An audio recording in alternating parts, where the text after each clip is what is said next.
Hey, bienvenue dans ton Yann et Frank. Aujourd'hui, vous l'avez vu passer sur X, l'invitation a été lancée à tous les chefs de partis politiques ou leurs lieutenants de venir nous rencontrer pendant 1 heure gratuitement. Nous, on ne charge pas 75 000 pour recevoir quelqu'un, euh, gratuitement sur notre plateforme. Donc, le premier à avoir accepté l'invitation, c'est Maxime Bernier du Parti populaire du Canada qui se présente dans la circonscription de Beauce pour son parti politique. Donc, à vous, l'entrevue gratuite qui s'en vient.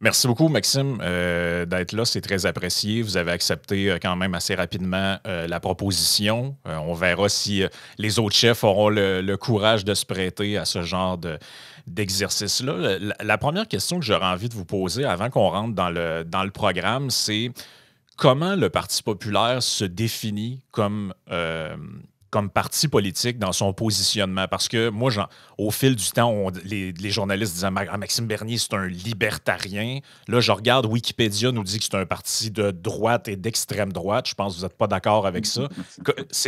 Comment vous vous définiriez pour les gens peut-être qui nous écoutent et ils ne savent pas trop c'est quoi le Parti populaire et votre positionnement? Là? C'est un parti populiste qui fait de la politique autrement et je dirais même un populiste intelligent parce qu'on a une plateforme très précise, on débat d'idées et on propose des idées pour une meilleure société au Canada. Économiquement, oui, c'est des idées libre marché, plutôt libertarien. Mais aussi, il y a le côté culturel, je dirais, les vraies valeurs conservatrices, la famille, l'unité familiale, les valeurs historiques conservatrices, on se situe bien là-dedans. Et aussi les idées de libéraux classiques, si on pourrait dire. J'aime bien Wilfrid Laurier, qui est un premier ministre libéral. C'est un peu cette même vision du pays qu'on a, c'est-à-dire la vision d'un Canada décentralisé, comme les pères de la Confédération l'ont voulu, qui respectent la Constitution. Donc, comment décrire le Parti populaire en quelques mots? Populiste intelligent, libre marché, croit au système capitaliste et non le capitaliste de copinage, et un gouvernement plus petit qui va respecter la Constitution et donc qui va donner plus de liberté individuelle aux gens. Si on débute dans votre programme politique avec le premier thème qui est mis de l'avant, parce que si on suit l'ordre, ça veut dire que vous accordez quand même une bonne importance à ça, les politiques EDI. Donc, on parle de politique ou DEI en anglais, qu'on va voir beaucoup au niveau des États-Unis, par exemple. C'est Diversity, Equity, Inclusion. Vous avez, évidemment, on le voit là, au gouvernement fédéral, on a des concours d'embauche, par exemple, qui va avoir des critères de sélection basés sur la race, sur la religion, sur le sexe, ainsi de suite. Donc, je me doute que c'est ces politiques-là qui sont ciblées. Un des deuxièmes points que vous proposez qui fait sourire un peu, interdire les camps de rééducation à l'EDI. J'aimerais peut-être que vous nous en parliez un peu. C'est des exemples que vous avez de votre côté, de ce côté-là. Oui, effectivement, l'équité, la diversité et l'inclusion, pour nous, c'est une philosophie qui est en train de détruire la société occidentale et on devrait plutôt promouvoir l'unité euh, à travers le pays, là, l'unité, au lieu de l'équité, l'égalité des droits, l'égalité devant la loi, l'égalité pour tout le monde. Et aussi, au lieu de l'inclusion, la méritocratie, donc une société où les gens sont promus à cause de leurs compétences et non pas à cause de la couleur de leur peau, à cause de leur orientation sexuelle. C'est ce qui arrive actuellement au gouvernement fédéral, qu'on regarde le leadership à la Gendarmerie royale du Canada ou bien aux Forces armées canadiennes. Quand je parle de camps de réhabilitation, bien, il y a des fonctionnaires fédéraux qui doivent justement faire des cours, quelques heures de cours sur cette philosophie-là. C'est très, c'est très, c'est des cours qui sont offerts à la plupart des fonctionnaires. Donc, on va éliminer ça, mais aussi tous les fonds que le gouvernement fédéral donne pour la promotion de cette idéologie-là. C'est pas nécessairement les fonctionnaires fédéraux qui font la promotion dans la société civile, c'est plutôt des organismes sans but lucratif à laquelle le gouvernement fédéral donne des millions de dollars pour se promener à travers le pays et faire la promotion dans les écoles un peu partout de cette idéologie woke. Donc, nous, on va couper les fonds par rapport à tout ça. Et On a-t-il une les idée gens, de la grosseur des budgets qui sont alloués à ça environ de votre côté? Est-ce que vous avez fait les recherches sur combien ça représente à peu près de fonds on, alloués à l'EDI, au gouvernement fédéral? oui, on parle de millions de dollars, là. Est-ce que c'est 5 ou 10 millions? Je ne pourrais pas vous le dire, mais c'est des millions de dollars. D'ailleurs, on fait la promotion de ça à l'international aussi. On a vu récemment des programmes là, que le gouvernement fédéral a pour promouvoir cette idéologie-là en Afrique. On a fait la promotion ici au Canada. Pour nous, c'est complètement ridicule. C'est pas le rôle du gouvernement de faire la promotion d'une idéologie qui n'est pas en ligne avec nos valeurs. Donc, c'est des coupures qu'on ferait dès qu'on sera arrivé au gouvernement. Et pour vous dire bien quelle sera la grandeur des coupures par rapport à ça, bien, on va certainement découvrir en faisant nos recherches plein de programmes cachés ici et là dans différents ministères. Et ça, bien, on va s'occuper de faire en sorte qu'on arrête Hmm. cette philosophie-là destructive au fédéral. Absolument. Écoutez, un des autres thèmes qui est quand même assez central, puis c'est devenu, je pense, un des thèmes dominants des dernières années, évidemment, c'est l'immigration. Bon, pour toutes sortes de raisons, ça touche à énormément de choses. Il y a plusieurs points que vous mettez de l'avant dans le plan sur la plateforme du Parti populaire. On ne pourra évidemment pas toutes les traiter, là, mais la question que j'avais envie de vous poser, c'est les gens ont l'impression que le système d'immigration canadien est brisé, est détraqué, dans le sens que on avait récemment un exemple dans l'actualité d'une jeune femme qui est au Saguenay, je crois. Elle est française. Donc, elle parle français, elle a un diplôme universitaire, elle a une entreprise. Et là, le gouvernement menace de la renvoyer chez elle. Finalement, ça ne fonctionne pas. Mais d'un autre côté, on a des manifestations dans les grandes villes comme Toronto, Montréal, avec des gens qui crient Dead to Israel, Dead to Jews. Puis eux ne semblent pas avoir de problème à être sur le territoire.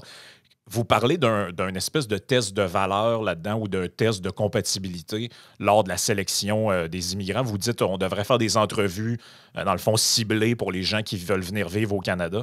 Comment ça peut marcher, ça, pour qu'on s'assure justement qu'il n'y ait pas des gens qui viennent ici avec des intentions justement malveillantes, là?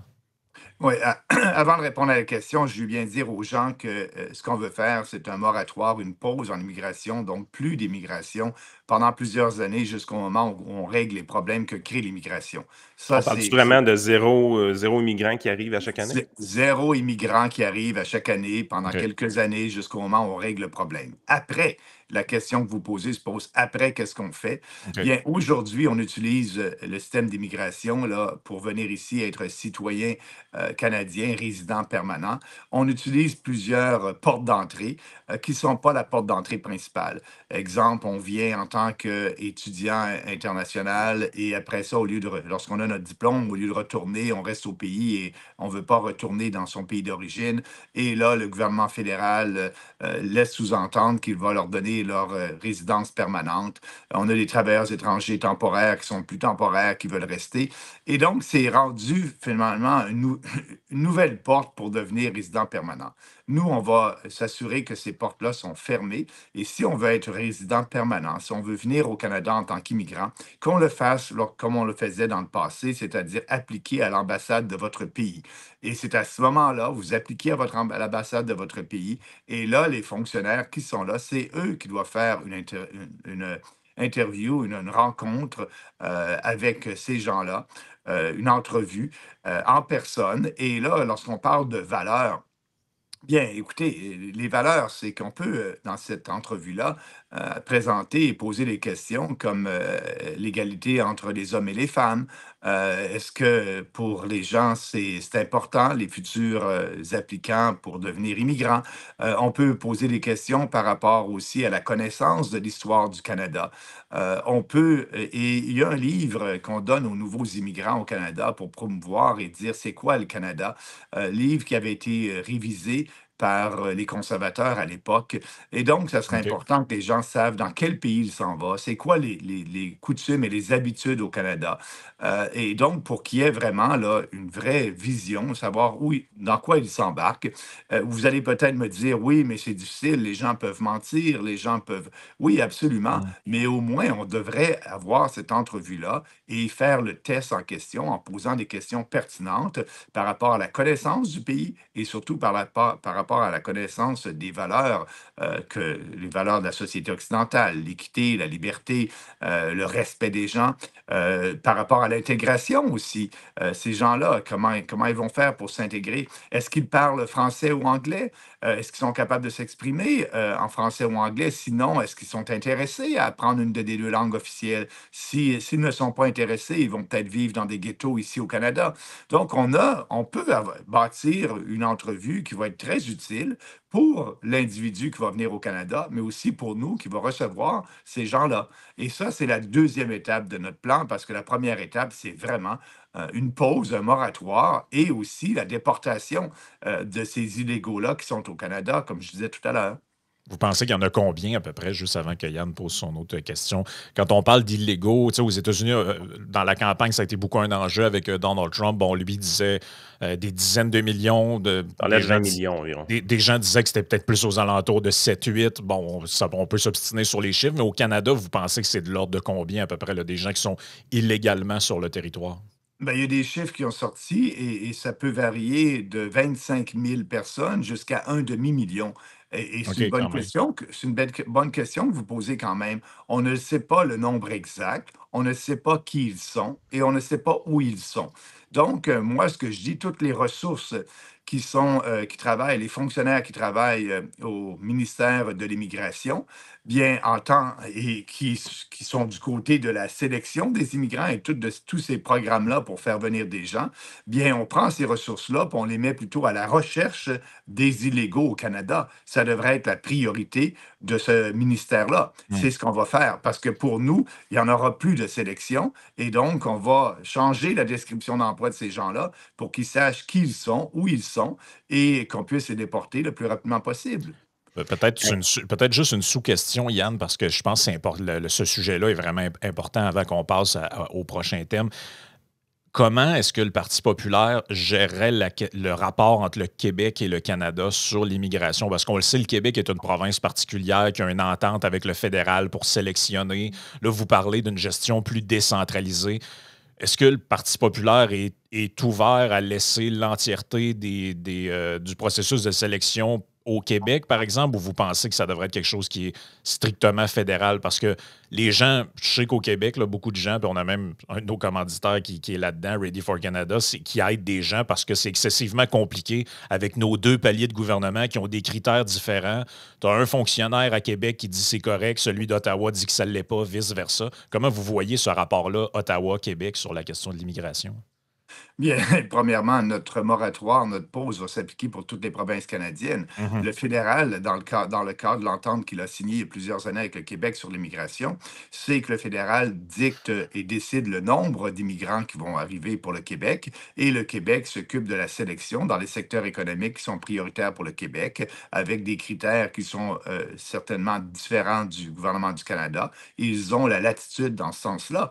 Mais pour nous, il n'y aura plus aucune latitude parce que c'est zéro immigrant. Et donc, Mhm. si le Québec veut faire venir des gens, veut avoir de l'immigration, il va falloir s'asseoir avec eux et avoir une discussion. Mais Mais nous, dans nos la deuxième politiques, phase, mais dans la deuxième phase, oui, dans la deuxième phase, écoutez, le nombre d'immigrants dans la deuxième phase, on va le regarder selon l'impact sur la société. Mais au Hmm. Québec, on est habitué d'avoir ces discussions-là par rapport au nombre d'immigrants que le Québec veut accueillir. Dans les campagnes électorales, les différents partis au niveau provincial ont différents chiffres en ce qui concerne l'immigration. C'est un débat qu'ils font. Et à la deuxième phase, bien, on regardera avec eux et avec les autres provinces, mais ça sera, je disais au début, en 2019, un maximum de 150 000 immigrants par année en 2019. Vu qu'on n'a pas fait cette politique-là, bien, on est allé les 9 dernières années avec l'immigration de masse et c'est pour ça maintenant qu'on veut un moratoire. Donc, c'est le moratoire pour toutes les provinces et après ça, bien, on gardera le chiffre qu'on désignera OK, quelques années plus tard avec le Québec et les autres provinces. parfait. Moi, la problématique que j'ai toujours vue, en tout cas, que j'ai toujours eu de la difficulté à expliquer avec le PPC, qui avait une tendance très libertarienne, c'est justement ce virement un peu anti-immigration. J'ai toujours eu beaucoup de misère à me l'expliquer parce que généralement, dans la philosophie libérale classique où les libertariens vont avoir tendance à presque, dans certains cas, avoir des frontières très ouvertes. Dans d'autres cas, même monnayer le droit à l'immigration, même c'est une idée qu'on a explorée dans un podcast Trio économique avec Vincent Gelozo que j'avais adoré, de dire que le droit à l'immigration devrait être monnayé, par exemple, un 50 000 En fait, Donald Trump a Oui, même c'est ça. proposé La la Gold Card. proposition, la Gold Card, 5 millions de dollars. Je pense pas que la citoyenneté canadienne vaudrait 5 millions. Peut-être américaine, mais canadienne, je suis moins sûr. Mais est-ce que c'est des façons justement de faire intervenir l'entreprise privée ou l'initiative privée qui serait plus cohérente avec la philosophie libertarienne d'aller monnayer le droit à l'immigration plutôt que simplement l'interdire complètement? Ouais, c'est une bonne question que vous posez par rapport à la philosophie libertarienne. Et là-dessus, on est à l'encontre de cette philosophie-là, des OK. libertariens qui prônent l'ouverture des frontières. Nous, non, on pense que les gens doivent venir au Canada et en même temps s'intégrer à notre culture, à notre pays, à notre société. Et actuellement, il y a tellement d'immigrants qui sont ici qui ne sont pas intégrés. C'est pour ça qu'il faut faire la pause pour leur permettre de s'intégrer à notre société et nous de digérer tous ces gens-là. Mais effectivement, vous avez raison, là-dessus, on n'a pas la philosophie libertarienne dominante. Au contraire, la société en tant que telle et les gens qui viennent s'incorporer à cette société-là par l'immigration, bien, on veut s'assurer que le rôle du gouvernement soit présent. Et oui, il y a souvent des consultations avec le secteur privé, mais si on écoutait le secteur privé, c'est ce que le gouvernement Trudeau a fait dernièrement. Bien, eux, ils sont d'accord avec le fait d'avoir de la main-d'œuvre bon marché. C'est ce qui arrive actuellement. Aller dans les fast-food, que ce soit Tim Hortons ou d'autres restaurants à travers le pays, vous allez voir que c'est des nouveaux immigrants qui sont là. Nous, on ne veut pas favoriser les grandes entreprises pour que celles-ci aient de la main-d'œuvre bon marché. On veut favoriser les Canadiens en premier. Et donc, il faut faire cette pause-là. Écoutez, le privé en immigration, ça a créé ce que ça a créé aujourd'hui avec l'immigration de masse.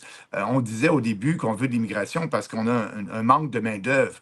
Et là, on a ouvert les portes. Moi, ce que je dis aux entreprises qui manquent de main-d'œuvre, il y a deux solutions à votre portée si on ne vous donne pas accès à l'immigration. La première, c'est d'augmenter votre offre salariale et peut-être que vous allez avoir des Canadiens, des Québécois qui vont appliquer à votre offre d'emploi. La deuxième, si vous n'en avez pas, bien, réinvestir en automatisation, en robotique. Et on sait que l'économie québécoise et canadienne a un manque de productivité. On est derrière la plupart des grands pays. Et la meilleure façon d'augmenter la productivité d'une entreprise, c'est par la robotique. D'ailleurs, j'ai plusieurs exemples d'amis beaucerons qui, lors de la COVID, avaient besoin de gens pour travailler parce qu'ils étaient dans une industrie grâce à eux, elle pouvait rester ouverte.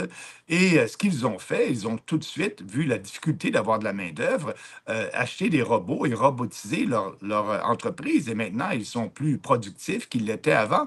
Donc, les entreprises, lorsqu'on leur offre de la main-d'œuvre bon marché, c'est la facilité et il n'y a pas d'incitatif pour être plus productif, surtout quand on regarde lorsque le taux de change au Canada, le taux taux de change est très bas, donc ça facilite l'exportation. Et finalement, bien, il n'y a pas d'incitatif pour pouvoir. On sait que 75% de nos exportations vont aux États-Unis, donc l'incitatif, il est moindre pour s'automatiser. On profite du taux de change pour être compétitif. Moi, je dis aux entreprises, écoutez, si vous avez besoin de main-d'œuvre lorsqu'on aura notre pause, notre moratoire, bien, c'est les deux solutions que vous devez apporter. Hum. Si on continue dans vos sujets, le prochain, évidemment, que vous listez quand vous définissez votre parti comme étant populiste, je pense que c'est assez évident que ce plan-là va dans ce sens-là. On parle de l'idéologie du genre, on a toutes sortes de propositions qui sont faites. Des abrogations de lois, par exemple, qui ont été faites, retirer la pornographie des bibliothèques, abroger C4, criminaliser la mutilation des mineurs. C'est un sujet qui est beaucoup, beaucoup d'actualité. C'est un sujet qu'on entend souvent parler, qui est effectivement très populiste. C'est quoi votre angle d'approche de ce côté-là? Est-ce que vous vous différenciez énormément du Parti conservateur? Parce que le Parti conservateur va aller jouer aussi de leur côté sur ces politiques-là. Qu'est-ce qui vous différencie le plus à ce moment-là? Bien, par rapport au Parti conservateur, il faut le dire, là, historiquement, et il y a quelques années, tous les conservateurs, incluant Pierre Poilievre, ont voté pour le projet de loi C4, qui, pour moi, est un projet de loi qui fait en sorte que la mutilisation des enfants a lieu ici au Canada. Je parle par le fait de donner des bloqueurs d'hormones, ce qui arrive ici au Canada. Ça se fait à des jeunes en bas de 18 ans. Pour moi, c'est un geste médical qui est irrémédiable. Une fois que c'est fait, c'est fait. On devrait interdire ça au Canada. Dans certains États aux États-Unis, c'est interdit et même dans certains pays européens. Moi, j'ai rien contre les trans, qu'ils fassent ce qu'ils veulent avec leur corps, mais lorsqu'ils sont adultes, à compter de 18 ans. Mais un enfant, là, l'emmener, vous savez, la logique, c'est que on dit qu'un enfant est peut-être né dans un mauvais corps et qu'on devrait le faire transitionner. Pour moi, comme vous le savez, ça n'existe pas. Il y a deux sexes seulement. Et un enfant n'est jamais né dans un mauvais corps. Il peut avoir une crise de croissance, une crise d'adolescence, une dysphorie du genre. Et là, dans ce projet de loi C4, bien, on interdisait et on interdit encore à des parents de pouvoir accompagner leur enfant pour qu'il accepte son corps. Et souvent, ces gens-là deviennent des gays ou des lesbiennes heureux. Donc, il faut arrêter là, de promouvoir une idéologie et mettre dans la tête des gens qu'il y a plus que deux sexes. Là-dessus, on est différent des conservateurs parce qu'ils sont d'accord avec le projet de loi C4. Nous, on ne l'est pas. Par rapport à ce qui arrive par rapport à la promotion de cette idéologie-là, nous, ce qu'on dit, ça devrait être interdit de faire des actes médicaux sur des enfants en bas d'âge qui ne peuvent pas consentir à ça. Et oui, on devrait modifier le code criminel pour rendre criminels ces actes-là sur un mineur. Ça, c'est une position très différente des conservateurs qui, eux, n'en proposent rien dans leur programme. Peut-être qu'on va avoir une surprise dans les prochains jours, mais si Mhm. on regarde leur programme, il n'y a rien actuellement là-dessus. Donc, on se différencie grandement des conservateurs et surtout aussi des libéraux et du NPD. Absolument. Un des autres sujets, ben, on se rend compte finalement que la plateforme a été mise de l'avant il y a quand même assez longtemps, là. Je pense que vous n'avez pas changé beaucoup depuis le début du parti, donc ça montre une certaine constance. Vous parliez déjà du logement et du problème de l'abordabilité du logement au Canada. Bon, peut-être pas nécessairement, on a beaucoup parlé de l'immigration, on comprend que c'est un point qui est là-dedans, mais vous parlez là-dedans de privatiser notamment, ça c'est un truc que j'avais jamais entendu à part du Parti populaire, de privatiser la SCHL parce que vous dites, cette vieille société de la couronne alimente la crise du logement au lieu de l'aider à la calmer. Ça, je pense que c'est peut-être quelque chose que l'auditoire comprend. Ben, a peut-être jamais réfléchi à ça. Je pense pas qu'on a déjà parlé de ça non plus. J'aimerais vous entendre là-dessus parce que je trouve que c'est intéressant là, ce que vous dites. Là. Bien oui, en favorisant les prêts pour des hypothèques à des gens qui n'ont peut-être pas les moyens de rembourser ces hypothèques-là, comme on l'a vu dans la crise financière 2008-2010, On l'a vu, il y avait des prêts qui avaient été faits à des gens. On ne regardait même pas leur code de crédit ou quoi que ce soit. On a fait des hypothèques, des prêts que les gens n'étaient pas capables de rembourser. Bon, puis ça s'est ça s'est répertorié un peu partout à travers le monde. On a eu cette crise financière-là. Moi, je dis, il faut effectivement faire en sorte que les gens puissent acquérir une maison. La première des choses à faire, c'est l'immigration, c'est la loi de l'offre et de la demande, en faisant notre pause. La deuxième chose à faire, c'est l'inflation générale des prix. Tout augmente aujourd'hui. Donc, ce qu'il faut faire, il faut donner une cible d'inflation de 0% à la Banque du Canada pour elle arrête de créer de la monnaie à partir de rien et donc on puisse préserver et améliorer notre pouvoir d'achat. Ça va aider pour l'acquisition des maisons aussi. Et en ce qui concerne le SCHL, ça devrait être donné au privé parce que la crise immobilière qu'on a eue lors de la crise financière, ça origine des entités comme la SCHL aux États-Unis qui approuvaient des prêts à des personnes qui n'étaient pas solvables. Et donc, moi, on parlait tantôt de libertarianisme, je suis là-dessus. Le marché est bien plus capable de juger si une personne peut avoir un prêt ou pas. Et donc, c'est pour ça qu'on pourrait démanteler cette société-là. Et là, ce que ça fait, bien, ça risque de créer des bulles encore dans le secteur immobilier. C'est une réforme globale. Et si on met tout ça ensemble, bien, je pense qu'on va avoir une pression à la baisse des prix des maisons. Et les gens, bien, si on augmente leur pouvoir d'achat, vont peut-être être capables de pouvoir se procurer un logement dans une grande ville aux États-Unis. Donc, j'imagine Aux que, États-Unis, au Canada. juste en complémentaire, j'imagine que vous n'êtes pas du tout d'accord avec les gens qui mettent de l'avant je pense que c'est le Bloc québécois qui a mis ça de l'avant pendant un bout au Québec. Je pense qu'on a eu le Parti québécois qui disait ça aussi, qu'il voulait mettre des programmes pour, dans le fond, donner des taux préférentiels. Autrement dit, le gouvernement subventionnait le taux d'intérêt pour les nouveaux acheteurs, par exemple. J'imagine que ça va Non. complètement à l'inverse de ce que vous dites, là. Non, absolument pas, parce que nous aussi, dans notre plateforme, pour aider les nouveaux acheteurs et aider l'ensemble des Canadiens, c'est une baisse d'impôts qu'on veut faire actuellement. Et donc, on va remettre l'argent dans la poche des gens. Baisse d'impôts qui va revenir après avoir équilibré le budget, et ça, on pourra en parler un peu plus tard. Mais Mhm. effectivement, si on baisse les impôts, puis on redonne l'argent dans la poche des gens, si on a une cible d'inflation de 0%, si on met une pause en immigration, tout ça va aider les gens. Ils vont pouvoir s'enrichir au lieu de s'appauvrir comme on a fait les 10 dernières années. Ça va les aider à prendre des décisions économiques, soit l'achat d'une maison ou autre chose.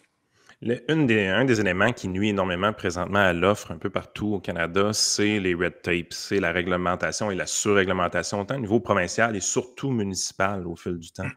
Les conservateurs ont tapé beaucoup, beaucoup sur cet enjeu-là de leur côté. Le point qui touche un peu de votre base, c'est respecter la planification locale, respectera les responsabilités des gouvernements locaux et provinciaux en matière de logement. Ils ne devraient pas être soumis à des pressions financières fédérales pour densifier de vieux quartiers de maisons unifamiliales afin d'accommoder les politiques d'immigration de masse. Est-ce que vous Ouais. considérez que justement au niveau des gouvernements provinciaux et municipaux, il y a trop de red tape ou ça, c'est pas de vos affaires, vous n'auriez pas eu touché pantoute? Parce que ça reste que c'est un élément fondamental. Moi, je regardais les chiffres de construction à Montréal, c'est hallucinant comment ça ne construit pas. Les mises en chantier stagnent depuis les années 70. J'arrive pas à croire qu'avec tous les gains de productivité qu'on a depuis très, très, très longtemps dans le monde, on soit pas capable de construire plus de maisons qu'en 1975.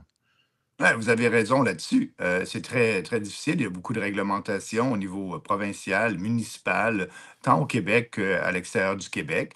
Mais c'est une juridiction provinciale. Pourquoi s'en mêler?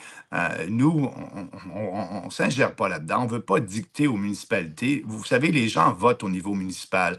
Et s'ils ne sont pas d'accord avec le zonage, bien, ils peuvent voter pour un autre parti au Mhm. niveau municipal. Pourquoi que le gouvernement fédéral à Ottawa serait plus apte à décider quel genre de règlement de zonage s'applique à Toronto ou à Montréal. La décentralisation, c'est toujours mieux. Le meilleur gouvernement, c'est toujours le gouvernement qui est plus près des gens. Et les municipalités, c'est des gouvernements qui sont près des gens. Donc, si les gens ne sont pas d'accord avec la réglementation, le zonage dans leur municipalité, bien qu'ils fassent pression sur leurs politiciens locaux, municipaux. Le fédéral n'a rien à faire là-dedans. Pour M. Poliev, ben, lui, il va encore s'ingérer, comme les gouvernements Trudeau. Ce qu'il veut, c'est un gouvernement à Ottawa qui va être centralisateur et s'ingérer dans les champs de compétences des provinces. S'il veut régler le problème là, des maisons, bien, ce qu'il y a à faire, c'est de faire une pause comme on fait nous actuellement, mais sa proposition à lui, c'est de bâtir plus de maisons. Écoutez, le gouvernement fédéral n'est pas dans l'industrie de bâtir des maisons, là. Il veut bâtir plus de maisons en mettant des incitatifs, mais pour moi, ce qu'il veut faire, il veut s'assurer que les immigrants qui vont rentrer vont être capables de se loger, Mais bâtir des au-delà de ça, maisons. comment on fait pour en construire plus de maisons? Le gouvernement fédéral de la manière que vous parlez peut absolument rien faire, autrement dit? Ben, faut mettre des conditions économiques favorables. Le gouvernement fédéral, sous le Parti populaire, va avoir des positions qui vont s'assurer que l'économie soit plus fonctionnelle, soit plus libre, et il va y avoir de la compétition entre les provinces. Il y a des provinces qui vont peut-être avoir des solutions, une déréglementation qui va faciliter la construction de maisons. Les gens, les premiers ministres provinciaux vont être en compétition. Les gens vont pouvoir déménager où Hmm. le prix des maisons sont plus bas. Je pense que c'est ça qu'il faut laisser le marché aller, mais en ce sens-là, actuellement, le gouvernement fédéral met des bâtons dans les roues avec sa surréglementation, avec ses déficits énormes qui créent de l'inflation, etc.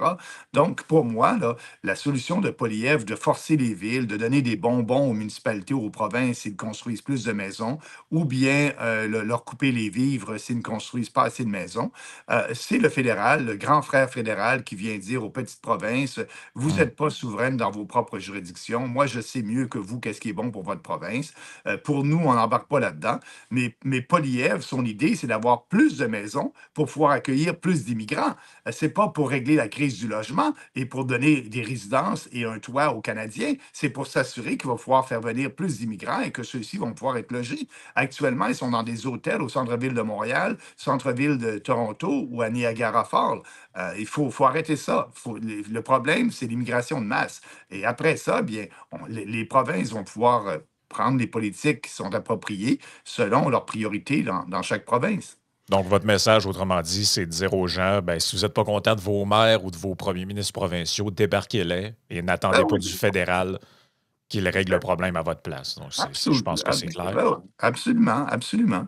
Au niveau fédéral, on le sait, le département de la santé, c'est pas grand-chose dans le sens que, évidemment, c'est principalement les transferts, là, c'est le gros morceau. Il y a beaucoup d'argent qui est dépensé en santé au fédéral, mais ce n'est que des transferts aux provinces.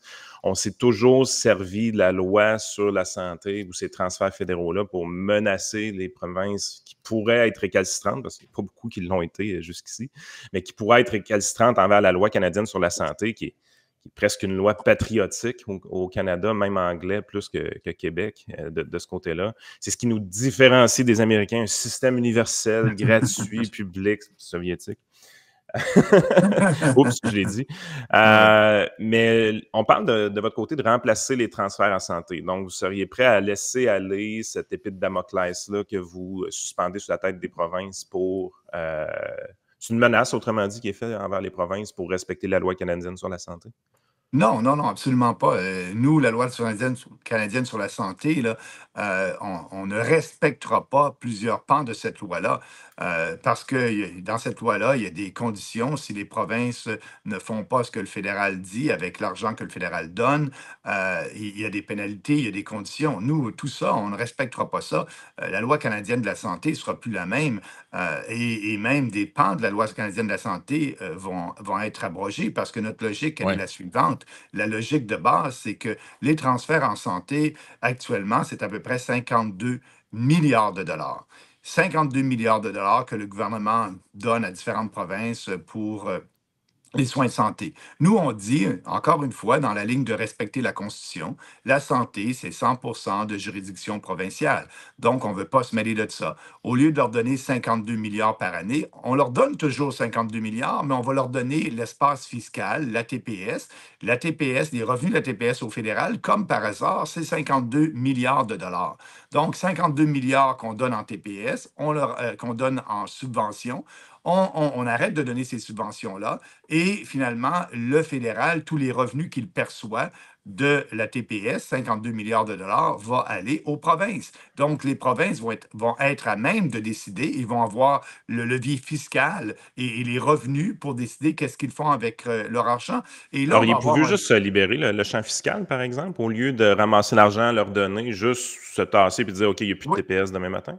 oui, oui, c'est ça. Absolument, c'est ça. Là, ce que je dis, là, c'est qu'on leur donne les revenus de la TPS, c'est-à-dire on se tasse de là. Effectivement, là, c'est pas nous qui va collecter cette taxe-là. Il y aura OK. plus de TPS au niveau fédéral et donc les provinces vont pouvoir prendre le champ fiscal en augmentant leur taxe de vente provinciale. Oui, OK, c'est OK, ça OK. l'idée. Da- On ne veut pas collecter de l'argent et leur donner.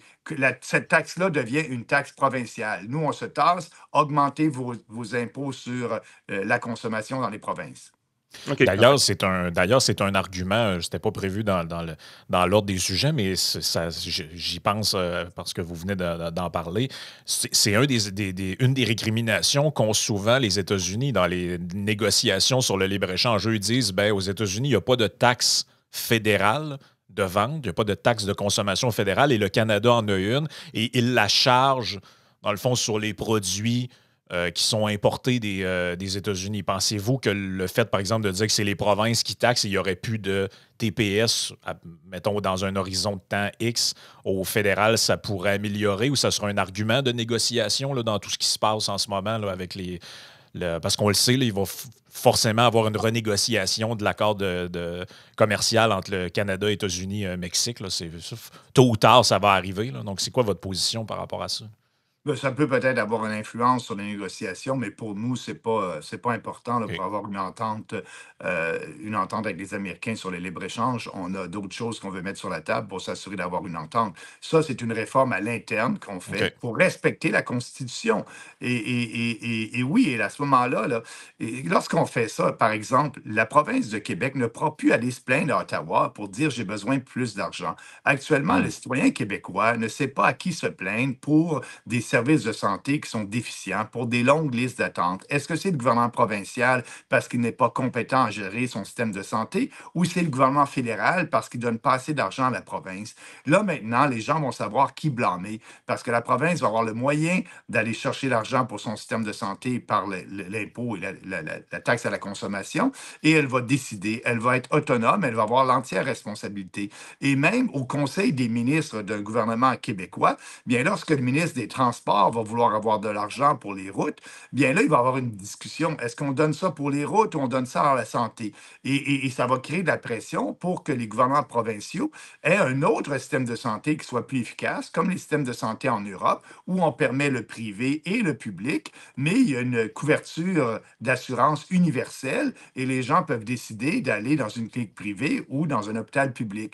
Et c'est le meilleur système. Les pays européens investissent moins en santé, il y a plus de compétition et il n'y a pas de liste d'attente. Donc, nous, c'est une façon de forcer les provinces à regarder à d'autres systèmes parce que les politiciens, là, ils vont lever l'argent, puis s'ils veulent en mettre plus en santé, il va falloir qu'ils en mettent moins dans d'autres ministères. Il va y avoir un débat au Conseil des ministres et peut-être que le ministre de la Santé va dire, ben là, regardons donc ce qui se passe ailleurs pour économiser un peu et avoir un système plus efficace. C'est une réforme importante qui va changer à moyen terme la façon dont les provinces donnent leurs services de santé à leurs citoyens. Il y a un point qui est facile à connecter avec ce que vous venez de dire, Mhm. évidemment, c'est la péréquation. Donc, je vais plonger dans celui-là. Dans le Canada de Maxime Bernier comme premier ministre, on comprend qu'il n'y a plus vraiment de transferts fédéraux en santé. On comprend qu'il n'y a plus vraiment de TPS. La TVQ au Québec est probablement à 15%. On se doute que les Québécois vont hausser leur TVQ, c'est à peu près sûr. C'est ce qu'ils avaient fait à l'époque quand vous étiez au gouvernement Ouais. conservateur en passant de 7 à 5. Donc, on connaît nos gens à Québec. Mais la péréquation, on est les plus grands prestataires, évidemment. On parle d'un budget d'à peu près 13 milliards de dollars par année qui est dépensé au gouvernement du Québec chaque année, qui provient directement du fédéral par rapport à la péréquation. Donc, en plus des transferts fédéraux en santé et dans d'autres domaines, on a également le transfert de péréquation. C'est quelque chose qui est enchâssé dans la Constitution, la péréquation. Donc, vous le dites aussi là, dans ce que vous proposez. Vous voulez respecter ce qui est écrit dans la Constitution, mais par contre, vous voulez diminuer de manière assez importante les budgets. C'est une consultation que vous proposez. Je pense qu'il n'y a pas vraiment de chiffres précis, mais ça pourrait ressembler à quoi à peu près la baisse de péréquation au Québec suite à l'adoption d'une réglementation d'un gouvernement Bernier. Juste faire un complément de ce que tu dis, là, Yann, je cherchais le chiffre précis, le total des transferts en 2025-2026 que le gouvernement du Québec reçoit du fédéral, c'est 29,3 milliards. Exact. Donc, Oui. les transferts en santé, la péréquation, juste pour donner le chiffre pour les auditeurs. Là. Oui, puis le total, en ce qui concerne la péréquation que le fédéral donne aux provinces, c'est 26 milliards de dollars. Donc, le Québec reçoit à peu près 13 milliards, comme vous venez de le dire. C'est à peu près la moitié. Donc, avant de parler de chiffres, dans notre programme, on dit réduire substantiellement les paiements de péréquation. Vous avez raison, on ne le chiffre pas. Je vais en parler un peu plus tard. Mais vous avez dit que c'est dans la Constitution. Vous avez absolument raison. Et on ne peut pas abolir complètement les paiements de transfert en péréquation parce qu'on ne respecterait pas la Constitution. Mais la décision du montant relève du cabinet fédéral et le fédéral peut décider à une réunion du Conseil des ministres, et je vais vous parler de ma propre expérience lorsque j'étais avec le gouvernement Harper en tant que ministre. Bien, dans la proposition de Stephen Harper pour aller chercher des votes au Québec, il avait promis d'augmenter les paiements de péréquation. Donc, qu'est-ce qu'il a fait? On a fait un petit comité d'experts qui sont venus rendre rapport au comité du cabinet sur une nouvelle formule de péréquation pour s'assurer que le Québec ait plus d'argent. Le cabinet, on a eu cette discussion. C'est là qu'on parlait, ça se peut-tu, des affaires d'Hydro-Québec là, qui étaient comptabilisées d'une manière différente? Est-ce que je me trompe ou je suis dans le champ par rapport à ça? Oui et non, mais là, on parlait, on a commencé à parler de ça justement, là, mais c'était déjà là avant dans la formule. Ça faisait en sorte que le Québec en recevait. Le fait que les revenus d'Hydro-Québec ne sont pas calculés. Les revenus de l'hydroélectricité que le gouvernement fédéral perçoit en taxes et impôts au fédéral ne sont pas calculés dans la péréquation. Mais on avait changé, je ne m'en rappelle plus, je vais être honnête avec vous, quelle technicalité qu'on avait changé pour être plus généreux envers le Québec. Mais tout ça pour vous dire que la réunion a commencé un mercredi matin à 9 h. Elle a terminé un mercredi à midi. Et après 3 heures de discussion, on avait une nouvelle formule. On n'a pas besoin de passer une législation, passer un règlement, avoir des ententes avec les provinces. Le fédéral. C'est un décret, dans le fond. C'est un décret. On a changé la formule unilatéralement pour être plus généreux envers le Québec. Ceci étant dit, un gouvernement du Parti populaire ferait la même chose. On changerait la formule pour être moins généreux envers tout le monde. Et lorsqu'on parle, pourquoi? Pourquoi on veut faire ça? Parce que maintenant, la péréquation, c'est devenu vraiment, là, le Québec reçoit de la péréquation depuis 1957, depuis le début de ce programme-là, qui a été constitutionnalisé plus tard. Et là, le Québec est une province pauvre depuis 1957. Il n'y a pas un Québécois qui pense que le Québec est une province plus pauvre que la Colombie-Britannique ou que d'autres provinces. On est pauvre parce que le gouvernement du Québec a des politiques économiques qui ne sont pas créatrices de richesse, parce que, par exemple, on fait un moratoire sur l'exploitation du gaz de schiste au Québec et même aussi la même chose au Nouveau-Brunswick. Et donc, si on diminue les paiements de péréquation, bien là, les provinces vont avoir un incitatif pour avoir des politiques économiques plus créatrices de richesse et ils vont peut-être décider d'exploiter leurs ressources naturelles. Et il y en a beaucoup à travers le pays, au Québec et aussi au Nouveau-Brunswick et dans les provinces de l'Est. On a vu Terre-Neuve qui a exploité son gaz, qui est devenu une province riche il y a quelques années. Ceci étant dit, à quel niveau? Certainement au moins la moitié pour donner l'incitatif. Donc, de 13 milliards, on pourrait passer à 6 milliards de dollars que le Québec reçoit. De 26 milliards, on pourrait passer aux alentours, le montant global au fédéral, aux alentours de 12-13 milliards de dollars de péréquation pour avoir un impact majeur sur un incitatif majeur pour que les provinces développent leurs ressources naturelles. Et ça va être équitable pour l'ensemble des provinces, tant pour l'Alberta que pour le Québec. Donc oui, lorsqu'on dit substantiellement dans notre programme, c'est au moins la moitié de la péréquation qui serait coupée, certainement. Et est-ce que la Constitution, parce que c'est une curiosité de ce côté-là, est-ce que la Constitution vous oblige à quelque chose, un minimum, ou il n'y a pas vraiment de réglementation de ce côté-là? Non, la Constitution, si on lit bien la Constitution, elle ne nous oblige pas à un minimum, elle ne parle pas d'argent, elle OK. veut que le principe s'applique au Canada. Donc, on peut appliquer le principe de la péréquation. Le principe et le de base, c'est qu'un citoyen dans une province à Québec versus un citoyen dans une province en Colombie-Britannique devrait recevoir le même niveau de service public par son palier de gouvernement. Et donc, c'est pour ça qu'on met une péréquation. Les provinces plus pauvres pourraient offrir les mêmes services publics qu'une OK. province riche peut offrir. Donc, ça, c'est le principe. Mais l'argent, la formule, le montant n'est pas du tout dans la Constitution. Donc, c'est pour ça qu'il faut verser de Mmh. l'argent, mais on pourrait respecter la Constitution et verser 1 million de dollars. C'est le fédéral qui décide. La seule différence, c'est si on faisait ça, par exemple, parce que là, je m'en allais justement, on pourrait mettre un montant presque ridicule pour dire qu'on l'abolit. Probablement que vu que le montant serait beaucoup trop petit, 1 million de dollars, comme vous dites, là, on pourrait avoir un Québec qui poursuit le fédéral en justice, qu'on serait en Cour suprême et un Ouais, juge ouais, aurait ouais. quand même une facilité à trancher, de dire non, là, avec un budget de 1 million de dollars, on ne respecte pas du tout le principe de la péréquation, donc c'est anticonstitutionnel. Mais ce Mmh. serait Oui, un processus juridique qui viendrait conclure. Fait que c'est probablement la oui, raison pourquoi vous allez vers la moitié. Vous êtes assez oui. confiant que ce serait difficilement challengé par les tribunaux de ce côté-là. Absolument, Mmh. absolument. Oui. Une bonne transition, je pense, vers un autre de vos thèmes, parce que vous avez dit, bon, la péréquation est un peu un système d'incitation, je vais le dire dans mes mots, à la médiocrité, finalement. Moins tu te développes, plus tu reçois d'argent du fédéral, puis plus tu développes, plus tu génères de richesse, plus on t'en prend pour la donner aux autres. Donc, c'est un système euh, qui est assez mauvais pour l'innovation et la création de richesses. Vous parlez beaucoup de l'énergie dans votre plan. Entre autres, il y a une section sur les pipelines. Vous parlez d'abroger le projet de loi C-48, le projet de loi C-69. Vous dites qu'il faudrait approuver des projets de pipeline avec un processus de réglementation simplifié. Vous parlez aussi de Trans Mountain là, qui devrait avoir un acheteur privé. Bon, là, soudainement, avec ce qui se passe avec les États-Unis, là, même Mark Carney, qui était Monsieur Net Zero il y a 2 ans, il est devenu supposément pour les pipelines. Comment on fait pour dégager une espèce de consensus là, au Canada là-dessus? Parce que la population, quand on fait des sondages, semble être en faveur là, de développer l'énergie. Là, on l'a vu dans différents sondages, mais il y a une résistance de la j'appellerais ça la société civile, là, donc les médias, les chambres de commerce, les groupes de pression. Comment on fait quand on est un gouvernement qui arrive avec cet agenda-là pour ne pas plier face à ces gens-là?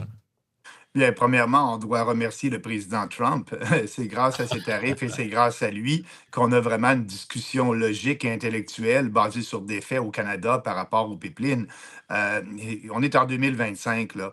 Il y a plein de pipelines au Canada qui existent actuellement on peut en construire de meilleurs qui vont respecter l'environnement, qui vont nous... S'il y a une fuite aux pipelines, on va le savoir dans la seconde qui suit avec la nouvelle technologie. Euh, les Hum. les radicaux verts n'ont plus aucun argument pour empêcher la création et la construction de pipelines à travers le pays. Et là, à cause de l'économie et des tarifs que le président Trump nous impose, maintenant, on commence à voir le gros bon sens. Vous l'avez dit, même les libéraux.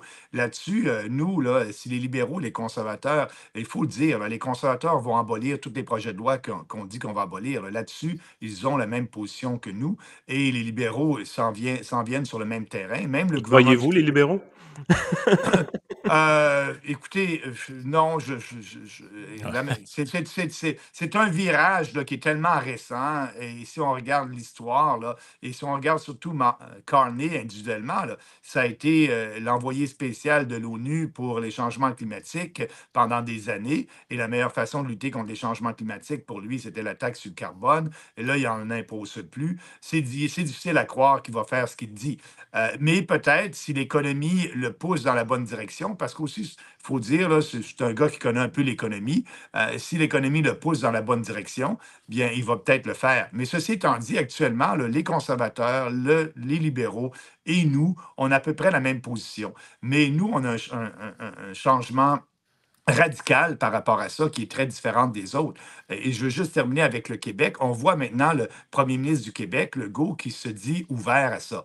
Donc, mais c'est Legault qui a bloqué des projets de pipeline. Moi, Mhm. ce que je dis, le fédéral aurait dû mettre ses culottes parce que c'est de juridiction fédérale. L'article 92.10 dans la Constitution, tout projet d'infrastructure transnationale est de compétence exclusive du fédéral. Et c'est comme ça qu'on a réussi en 1867 bâtir un chemin de fer à travers le pays. Et les pères de la Confédération, c'est ce qu'ils ont dit, des projets pour unir le Canada de est en ouest d'infrastructures sont de la juridiction du fédéral. Et un pipeline, c'est ce que ça fait. C'est un projet d'infrastructure qui est transfrontalier en ce qui concerne les provinces. Donc, c'est de juridiction fédérale. Et dans la Constitution, on aurait pu construire des pipelines depuis 10-15 ans si si le fédéral avait mis ses culottes par rapport à passer un projet de loi, dire le projet de loi de pipeline X est dans l'intérêt national du gouvernement fédéral et donc on a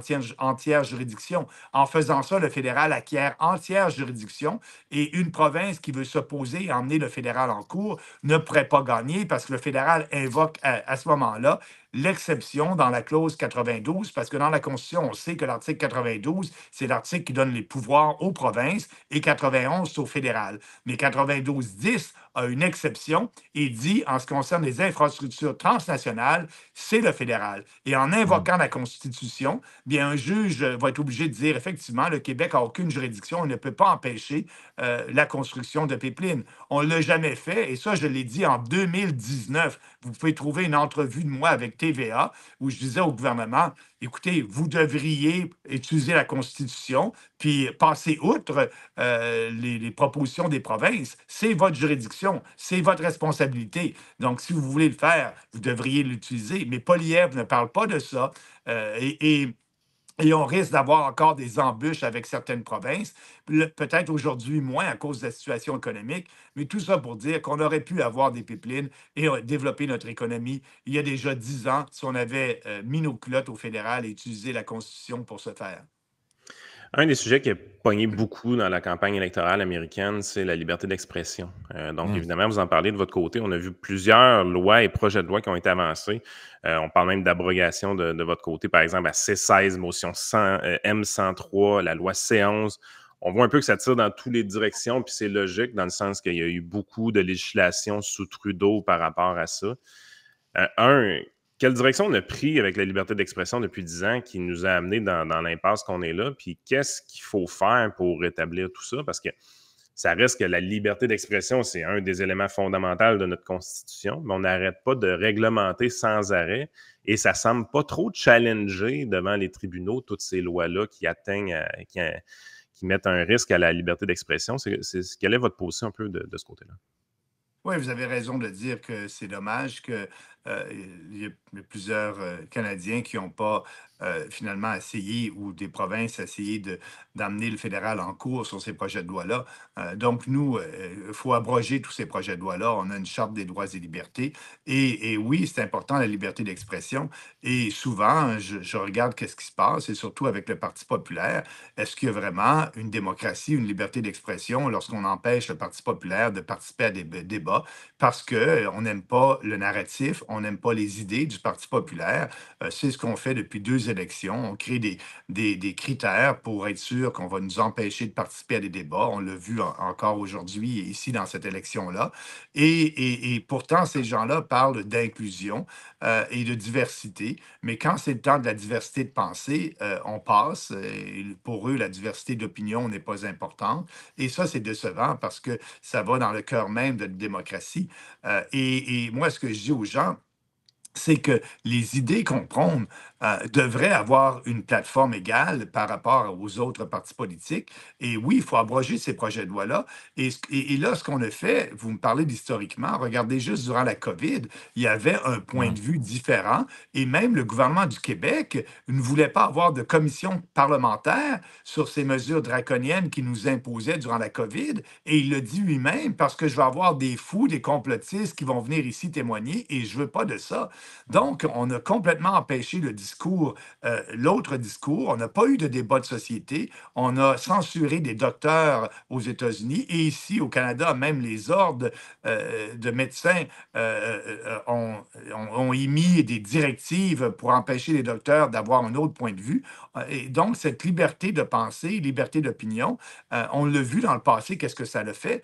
Et moi, je suis complètement en accord qu'on se fasse critiquer, qu'on ait une société où on a des débats, et ça commence par abroger ces projets de loi-là pour que sur Internet, sur les réseaux sociaux, il y ait plus de censure.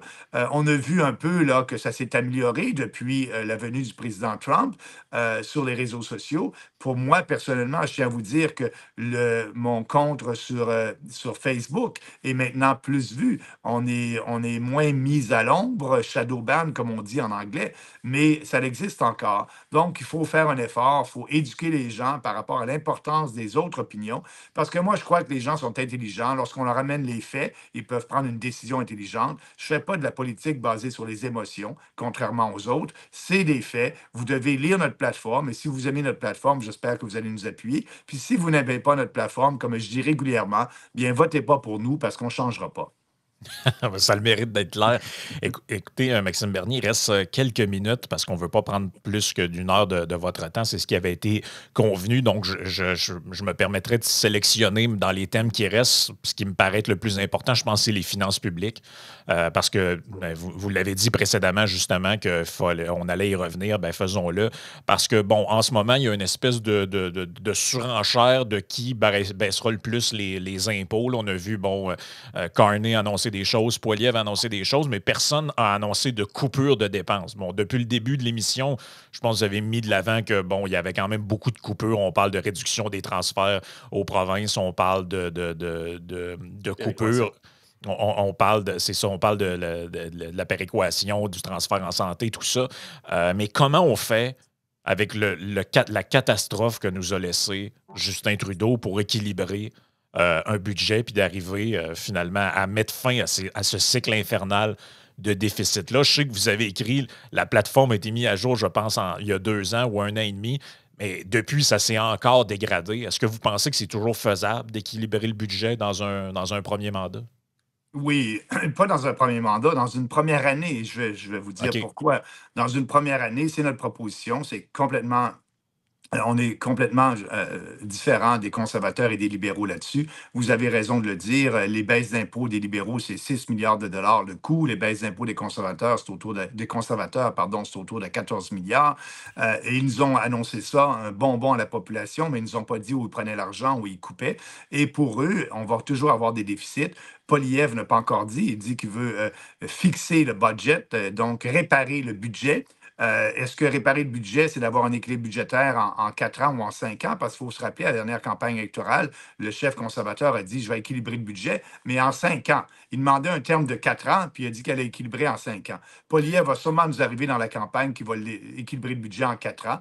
Et pour moi, c'est trop. Ce qu'on fait là, avec ces coupures-là, on va créer de l'inflation parce que ça va être payé à même un déficit. Et les déficits d'aujourd'hui sont les taxes de demain ou l'inflation de demain, comme on l'a vu avec les déficits de la COVID, qui a créé cette inflation-là, qui est maintenant à peu près de 5 l'inflation réelle, et non pas l'inflation officielle de 2 qu'on essaie de nous dire que c'est ça l'augmentation du coût de la vie. C'est complètement différent. Donc, juste Mais juste là-dessus, par curiosité, l'inflation réelle, c'est qui calcule ça exactement? ben, si on prend la formule du calcul du coût de la vie qui existait dans les années 70 et on applique la même formule, on va avoir, si vous allez sur un site Internet qui s'appelle Shadowban aux États-Unis, c'est un économiste qui calcule avec les formules qu'on utilisait parce que c'est le même problème aux États-Unis. Les politiciens n'aiment pas l'inflation parce que la population va s'apercevoir qu'elle s'appauvrit, qu'on s'appauvrit. Donc, ils changent la formule dans les biens, parce que pour calculer l'inflation, on prend un panier de biens et services à une date donnée et on le compare à l'autre date. Dans ce panier de biens et services, on enlève des choses qui augmentent, on met des produits qui n'augmentent pas tant que ça. Ben, par exemple, une dactylo, ça n'a plus d'affaires dans le panier aujourd'hui. Je pense qu'il y a une C'est raison ça. pour ça. Là. C'est ça, c'est ça. Et là, bien officiellement, c'est 2%. Mais on le sait, lorsqu'on fait notre épicerie, là, ça tourne aux alentours, si on prendrait la formule qui existait dans les années 70, de 4-5% au lieu de 2%. Et là, ces baisses d'impôts-là qu'on nous promet, bien, le fédéral nous dit, dans votre poche de gauche, je vais vous redonner de l'argent, mais Hum. dans votre poche de droite, l'argent que vous avez, vous allez être pas capable d'acheter le même nombre de biens et de services avec cet argent-là, puisque votre pouvoir d'achat va diminuer, puisqu'il va y avoir de l'inflation. Il faut être raisonnable, il faut dire que pour faire des baisses d'impôts, nous, notre proposition, la première année, on équilibre le budget, et la deuxième année, l'ensemble des surplus vont en baisse d'impôts. Et là, pour équilibrer, je vais aller là-dessus, le temps nous manque. Premièrement, 8 milliards de dollars à l'aide internationale, 2 milliards de dollars à Radio-Canada et aux médias. On est rendu à 10. Je l'ai dit tantôt, 15 milliards de dollars de péréquation. Et après ça, je rajoute l'aide aux entreprises. 25 milliards de dollars d'aide aux entreprises. Additionner tout ça, là, le déficit est, bon, l'aide aux Autochtones actuellement, il y a des milliards de dollars qu'on aide aux Autochtones. Il n'y a pas de transparence. On ne sait pas où cet argent-là va. On avait passé un projet de loi lorsqu'on était conservateur pour la transparence et savoir où va l'argent.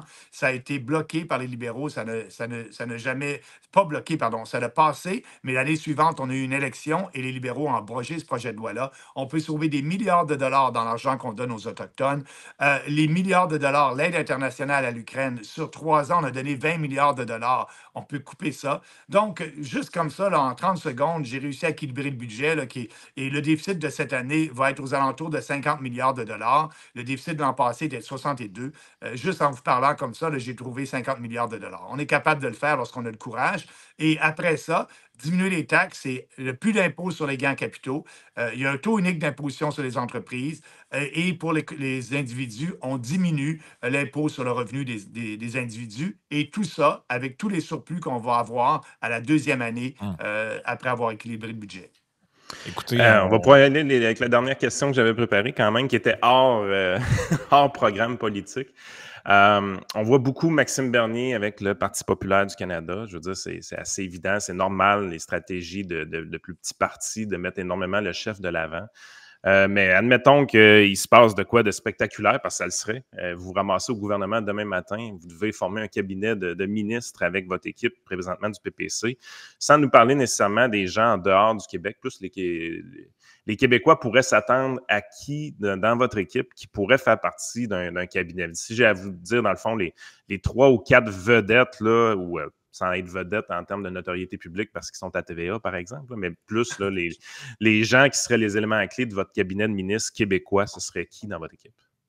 Bien, effectivement, on a des gens qui sont vedettes, qui sont connus dans leur coin de pays, dans leur comté, très peu, mais on a quelques-uns au Québec. Je pense à Daniel Brisson dans la région de Québec, qui s'est présenté à la mairie de Québec une fois, qui a été notre candidat, qui est bien connu des milieux politiques à Québec.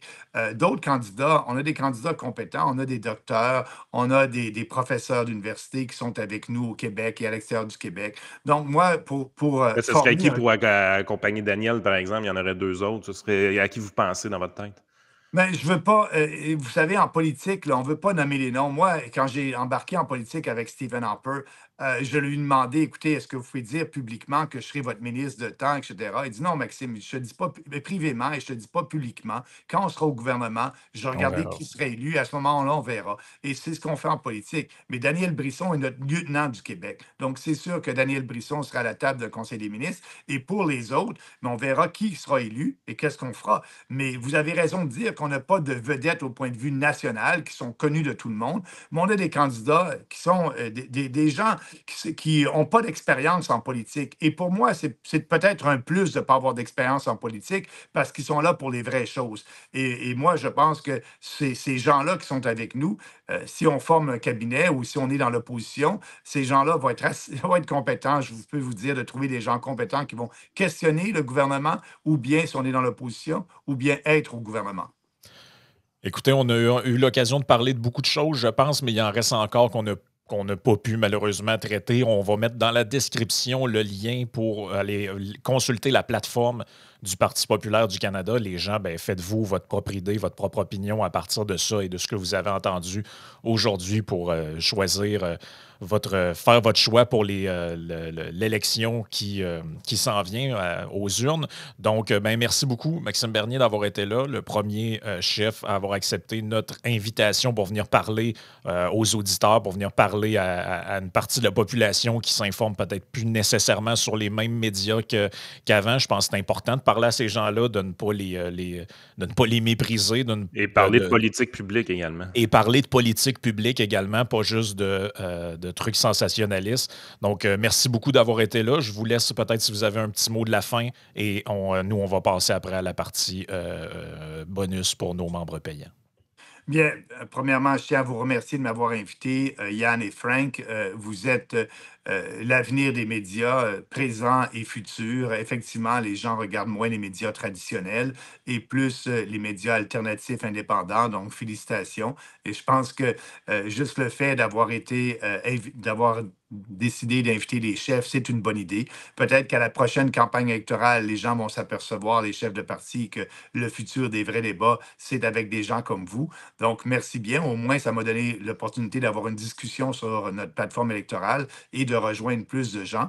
Et pour les gens qui veulent en savoir plus, bien, ils peuvent toujours aller sur notre site Internet, parti-populaire-du-Canada.ca, cliquer sur plateforme. C'est la même plateforme qu'on a chaque année. On la met à jour régulièrement avec des nouvelles données, des nouveaux chiffres. Mais c'est ça, on fait de la politique autrement avec des idées. On ne vous dit pas qu'est-ce que vous voulez entendre aujourd'hui. On ne fait pas de sondage. On pense qu'on a la meilleure vision pour le pays. Et si vous êtes d'accord avec nous, j'espère que vous allez nous supporter et voter pour nos candidats au Québec. Merci encore, bonne journée et on se revoit à la prochaine. Merci à vous.